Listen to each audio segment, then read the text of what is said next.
Back to toy tales. আশা কৰোঁ সকলো ভালে আছে। মই কৃষাংগী আৰু মনজিত। এণ্ড আজি আমি এটা বহুত ভাল মানে কামৰ কাৰণে ওলাইছোঁ। থাম্বনেইলটো চাগে দেখিলে। এণ্ড এইটো মানে মষ্ট ৰিকুৱেষ্টেড ভিডিঅ' বুলি ক'ব পাৰোঁ। লাইক দ্য মষ্ট যেতিয়াৰ পৰা চেনেল খুলিছোঁ এণ্ড যেতিয়াৰ পৰা কৈছোঁ যে আমাৰ প্ৰফেশ্যনটো ইণ্টেৰিয়ৰ লগত ৰিলেটেড এণ্ড তেতিয়াৰ পৰা যোনটো ভিডিঅ'তে ইণ্টেৰিয়ৰ টাৰ্মটো আহে তাত এটা কমেণ্ট থাকিবই যেনিবা বা ইণ্টেৰিয়ৰ বিষয়ে আৰু কওকচোন, ময়ো ইণ্টাৰেষ্টেড আছোঁ। এণ্ড এটা কুৱেশ্যন যে সদায় থাকিব যে অসমত ভাল মানে কোনোবা কলেজ য'ত আমি ইণ্টেৰিয়ৰ বা আৰ্কিটেকচাৰ পাৰ্চিউ কৰিব পাৰোঁ। আৰু সেইটো বহুত ইম্পৰ্টেণ্ট হয়, ভাল কলেজত এখন গ্ৰেজুৱেশ্যনটো কৰা। যিটি কলেজত গ'লে that's the only reason মানে তুমি যেটো ক'লা ন, that's the only reason আজিলৈকে যে মই ভিডিঅ'টো বনোৱা নাছিলোঁ। কাৰণ মই নিবিচাৰোঁ যে মই কিবা এটা টাৰ্ম ইউজ মানে কিবা এটা কৈ পাওঁ এণ্ড সেইটো মানে পচিবলে নহয় ৰাইট। মই সেইকাৰণে মানে অলপ যিহেতু পঢ়াৰ লগত ডিগ্ৰীৰ লগত ৰিলেটেড মই কিবা এটা ভুলকে ক'ব নিবিচাৰোঁ। পঢ়াটো আৰু কনচালটেঞ্চি এটা বেলেগ বস্তু। মই ক'ৰবাত এটা পঢ়িছোঁ কিন্তু মই সেই বস্তুটোৰ বিষয়ে কনচাল্ট কৰিব পাৰোঁ নাই, সেইটো এটা বেলেগ বস্তু। মই আজিলৈকে সেইকাৰণে সেই টপিকটো টাচ কৰিবলৈ ভয় লাগে। আপোনালোকে নিজেও জানে কিমান আপোনালোকে লিখে, বাট মই সেই কাৰণ বহুতে লিখে যে সোধে মানে ন আৰ্টছ হেৰিটো লৈ পেলাই ইণ্টেৰিয়ৰ কৰিব পাৰিম নে নোৱাৰিম। এণ্ড মই কৈ দিম পাৰিবা বুলি। বা কমাৰ্চৰ লগত মই এতিয়া কমাৰ্চৰ লগত কৰিছিলোঁ, বাট মই কৰিছিলোঁ আজি পৰা ভালেমান বছৰৰ মানে আগত। তুমি কৰিছিলা পাঞ্জাবত? য়েছ। মোৰ ভাগৰ মানে মই ভালেমান বছৰ আগত কৰিছোঁ ৰাইট।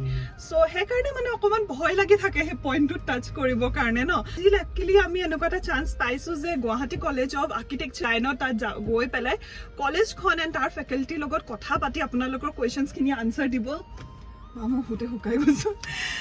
চ' য়েছ, আমি গৈছোঁ আজাৰা ওচৰত ন, আজাৰা ওচৰত আজাৰাত এয়াৰপৰ্টৰ ওচৰত।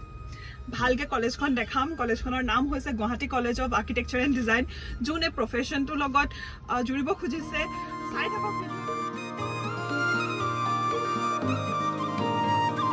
কলেজখন ইমান ধুনীয়া এটা লোকেশ্যনত বনোৱা আছে, গৈ পেলাই মনটো ভাল লাগি গৈছে চাৰিওফালে ইমান গ্ৰীনেৰী দেখি। টাইলছেদি বনাইছে এইটো? প্ৰথমতে আমি গ'লোঁ ফাউণ্ডাৰৰ অফিচত, আৰ্কিটেক্ট আবানী দাস আৰু তেখেতৰ মিছেছ দক্ষা দাস, আৰু তেখেতো কলেজৰ ট্ৰাষ্টিও হয়। লগতে এয়া তেওঁলোকৰ পুতেক আৰ্কিটেক্ট চাহিল দাস, কলেজৰ CEO। এণ্ড এয়া হৈছে নৱদিতা, যোনে মোক একচুৱেলি কলেজলৈ মাতিছিলে। অলপ দেৰি কথা পাতি ডাইৰেক্টলি আমি গ'লোঁ প্ৰিন্সিপালৰ অফিচলৈ। এয়া হৈছে principal architect Digambar Das. Hello'. প্ৰথম এইচঅডি আছিলে ইণ্টেৰিয়ৰ ডিজাইনাৰ, গুৱাহাটী কলেজত যেতিয়া ষ্টাৰ্ট কৰিছিলোঁ ছাৰ আছিলে ইণ্টেৰিয়ৰ। তাৰপিছত আমি ওলালোঁ কলেজখন চাবলৈ। এণ্ড এইখন হৈছে লাইব্ৰেৰী, য'ত আমাৰ 5,000 মান কিতাপ আছে এতিয়া, আৰু আপোনাৰ 2,000 মান টেক্সট বুকছ আছে, আৰু আপোনাৰ 3,000 ৰেফাৰেঞ্চ বুক আছে। চ' এইখিনি আমাৰ গোটেই ফাৰ্ষ্ট ইয়েৰ ষ্টুডেণ্টছৰ কাম হয়। So' be it interior or be it architecture, so' গোটেইখিনি ষ্টুডেণ্টছে মডেল মেকিঙত তাহাঁতৰ নিজৰ যি মানে যোনখিনি শিকে ফাৰ্ষ্ট ছেমিষ্টাৰত যোনখিনি শিকে, ছেকেণ্ড ছেমিষ্টাৰত ডিটেইলত সেইখিনিৰ ওপৰত কাম কৰিবলগীয়া হয়। চ' এই মডেলকেইটা যোনকেইটা আছে গোটেইকেইটা এণ্টায়াৰলি স্কেলত বনোৱা হৈছে। মানে এইটো জাষ্ট প্ৰপৰ্চনেট মডেলছ নহয়, it will be in some scale. I think this is in 1:125 I think. ইণ্টেৰিয়ৰৰ কাৰণে মানে বহুত নেক্সট লেভেলত কৰিছে এইকেইটা। যেনেকৈ এইটো যদি চাই, দিছ ইজ মহেঞ্জো-দাৰো মডেল। এইখন যে ঋতিক ৰোশনৰ মুভিখনত যাইছিলে ন। Yes. Whole Majuli has been documented here and in the entire detail. এতিয়া নেক্সট লৈ আহিছে আমাক এনেকুৱা এটা ৰুমলৈ, য'ত তেওঁলোকৰ ল'ৰা ছোৱালীৰ বহুত ধুনীয়া ধুনীয়া কাম আছে। তো ময়ো চাওঁ আৰু আপোনালোককো দেখাওঁ ব'লক। এইখন হৈছে মুড বৰ্ড হৈছে, যিটো মানে ফাৰ্ষ্ট একদম মানে আমি কিবা প্ৰজেক্ট এটা যদি কৰিবলৈ যাওঁ তো ফাৰ্ষ্ট আমাৰ আইডিয়াটো কি আহিব। যদি বোলে মোক ফৰ এক্সাম্পল এই ৰুমটো বোলে ডিজাইন কৰিবলৈ দিলে, তো মোৰ কিখিনি আইডিয়াছ কেনেকুৱা আহিব, কি কালাৰ স্কিম ল'ম, ৰাইট? ঠিকে কৈছে। তো কি আমাৰ হেৰি আইডিয়াছ আহিব। ফৰ এক্সাম্পল এইটো মোক যদি এই ৰুমটো ডিজাইন কৰিবলৈ দিছে, তো কেনেকুৱা ফাৰ্নিচাৰ লগাম বা কেনেকুৱা কালাৰ স্কিম এটা মই এপ্লাই কৰিম, সেইটো হৈছে মুড বৰ্ডখন। নৰ্মেলি আমি ক্লাইণ্টকো দিব লাগে। আজিকালিতো মানে কম্পিউটাৰ চব হৈ গৈছে, তো PPT টাইপত বনাই দিওঁ। বাট যেতিয়া কলেজত আছিলোঁ তেতিয়া এনেকুৱা বনাব লাগে। একদম বেছিক কুৱেশ্যনছকেইটা যিকেইটা আপোনালোকৰ বহুত ডাউট থাকে, তো মই বোলে সেইকেইটাও লগতে ক্লিয়াৰ কৰোঁ ন। চ' ফাৰ্ষ্ট কুৱেশ্যনটো হৈছে আপোনালোকৰ 3টা ছাবজেক্ট, ইণ্টেৰিয়াৰ, আৰ্কিটেকচাৰ আৰু আৰ্বান প্লেনিং। এই 3টাৰ মাজত ডিফাৰেঞ্চটো জনাব।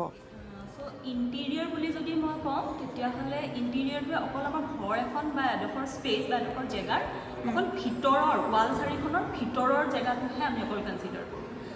আৰু যদি আৰ্কিটেকচাৰ বুলি যদি কওঁ, আৰ্কিটেক্ট এজনে ঘৰ এটা বা যিকোনো এটা বিল্ডিঙৰ বাহিৰখন ভিতৰখন গোটেই এণ্টায়াৰ ছাইটটো সেই গোটেইখিনিকে কনচিডাৰ কৰিব আৰু আৰ্বান প্লেনিং বুলি যদি কওঁ তেতিয়াহ'লে গোটেই সম্পূৰ্ণ এডোখৰ জেগা ডাঙৰ জেগা যেনেকৈ ধৰক এতিয়া গুৱাহাটী চিটিখন হওক সেই গুৱাহাটী গোটেই চিটিখনকে কনচিডাৰ কৰিব ইয়াৰ কাৰণে HS-ত যেনেকৈ হাই ছেকেণ্ডেৰী বা 11-12ত কি ছাবজেক্টছ ল'ব লাগে ফাৰ্ষ্ট ইণ্টেৰিয়ৰ ইণ্টেৰিয়ৰৰ কাৰণে আমাৰ আৰ্ট ছায়েন্স বা কমাৰ্চ আমাৰ কলেজত চবেই আহিব পাৰে 35% তাহাঁতৰ হেৰি থাকিলে হ'ল বেছিক থাকিলে হ'ল 35%টো SC/ST ষ্টুডেণ্টছৰ কাৰণে আৰু বাকীখিনি ষ্টুডেণ্টছৰ কাৰণে 45% কিন্তু ছায়েন্সটো ছায়েন্সটো আৰ্কিটেকচাৰৰ কাৰণে ছায়েন্স ছাবজেক্টটো লাগিব আৰু তাৰ লগতে মেথছটো লাগিব PCM লাগিব ফিজিক্স কেমেষ্ট্ৰি আৰু মেথছ লাগিব তাৰে কাৰণে আমি ইভেন এণ্ট্ৰেঞ্চ এক্সাম দিব লাগিব ফাৰ্ষ্ট এণ্ট্ৰেঞ্চ এক্সামটো নাটাৰ কাৰণে হ'ল আৰ্কিটেকচাৰৰ কাৰণে হ'ল নাটা আৰ্কিটেকচাৰৰ কাৰণে সেইটো পাছ কৰিবই লাগিব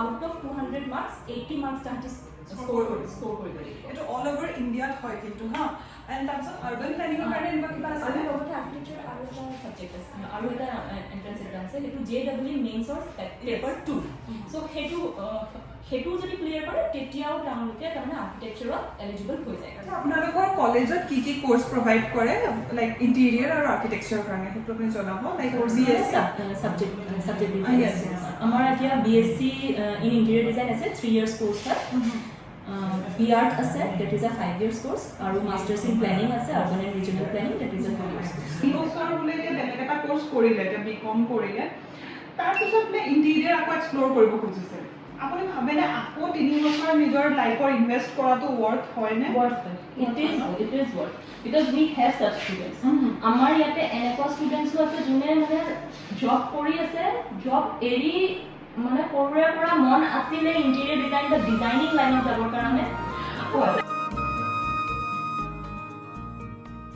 আমাৰ বেছিক টু ইণ্টেৰিয়ৰ আৰু আৰ্কিটেকচাৰ টপিকটো ক্লিয়াৰ হ'ল আহিব এণ্ড এতিয়া আৰু এটা টপিক আছে আৰ্বান প্লেনিঙৰ তো আৰ্বান প্লেনিঙৰ বিষয়ে আপুনি কওক কি হয় একচুৱেলি বেছিক ছাবজেক্টটো আৰ্বান আৰু ৰিজনেল প্লেনিং আমাৰ কলেজত শিকোৱা হয় এইটো 2 বছৰীয়া এটা মাষ্টাৰ কোৰ্চ হয় আৰু এইটো আমি 2016 পৰা ষ্টাৰ্ট কৰিছোঁ আৰ্বান প্লেনিং এতিয়া বহুত ডিমাণ্ডিং ছাবজেক্ট হয় আৰ্বান প্লেনাৰে গোটেই চিটিখন ডিজাইন কৰে আৰ্বান প্লেনিং গোটেই চিটিখন ডিজাইন কৰে আৰু চিটিৰ পাৰ্টবোৰ লাগে আৰ্বান ডিজাইনাৰে আৰ্কিটেক্টে ইণ্টেৰিয়ৰ ডিজাইনাৰে কৰে গতিকে আমি বেছিকেলি চিটিখন কেনেকৈ ডিজাইন কৰিব লাগে মানুহৰ কাৰণে চিটিখন কেনেকৈ ডিজাইন কৰিলে ভালকৈ আমি চলিব পাৰিম কাৰণ আজি আমি ইয়াত আছোঁ ইয়াৰ পৰা ক'বলৈ যাব লাগে ট্ৰেফিক ইছ্যু থাকিব কোনে প্লেন কৰিব ট্ৰেফিকটো কোনোবাই প্লেন কৰিব লাগিব এতিয়া আৰ্বান প্লেনাৰে কি কৰে ট্ৰেফিক ষ্টাডি কৰে তেওঁ ট্ৰেফিক ফ্ল'ৰ প্লেন কৰে কোনটো জেগাত কমাৰ্চিয়েল হ'ব কোনটো জেগাত ৰেচিডেঞ্চিয়েল হ'ব আজি আমি দেখিছোঁ যে এই এৰিয়াটো ৰেচিডেঞ্চিয়েল আছে এইখিনি কোনোবাই আগতে কৈ দিছে কাগজত আগতে কোনোবাই আঁকি দিছে যে কোনোবাই কৈ দিছে যে এই প্লেন কৰি দিছে যে দিছ will be residential part year perfect example হয় চণ্ডীগড়খন চণ্ডীগড় যেনেকৈ আমি এবাৰ চণ্ডীগড় যাওঁতে আপোনালোকক দেখাইছিলোঁ কেনেকৈ ইমান ধুনীয়াকৈ প্লেন কৰি থোৱা আছে তো সেইটো আহিছে আৰ্বান প্লেনিঙত হয় আৰ্বান প্লেনিং আই হোপ লাইক ইণ্টেৰিয়ৰ আৰ্কিটেকচাৰ আৰু আৰ্বান প্লেনিঙৰ ওপৰত যিমানে ডাউটছ আছিলে চব আজি ক্লিয়াৰ হ'ল এণ্ড মই যিমান পাৰিলোঁ গোটেইখিনি ডাউটছ আনিলোঁ ক্লিয়াৰ কৰিবৰ কাৰণে এণ্ড সেয়াই আৰু বাকী কলেজখন এবাৰ ভালকৈ চাওঁ ন কলেজখন এবাৰ চাই লওঁ কলেজখন এবাৰ ভালকৈ চাওঁ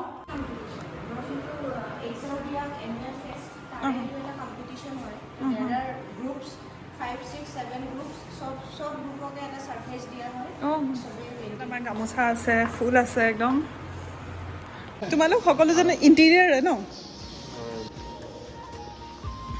কিমান চিজ বনাব লাগে ন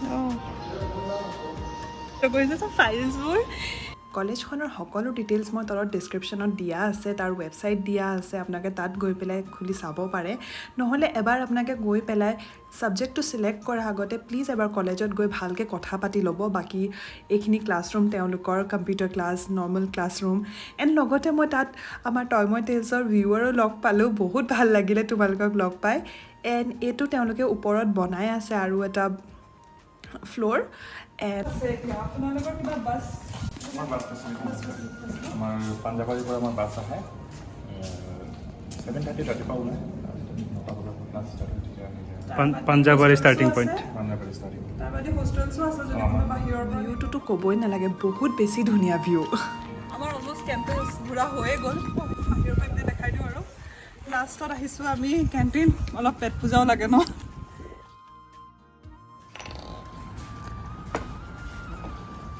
মোৰতো খাই অলমষ্ট হৈয়ে গ'ল দাদাই বনাইছে খানা বহুত ভাল হৈছে ন কম মছলা এণ্ড গৰম দিনৰ কাৰণে যে একদম পাৰফেক্ট মানে নাইচ মিটিং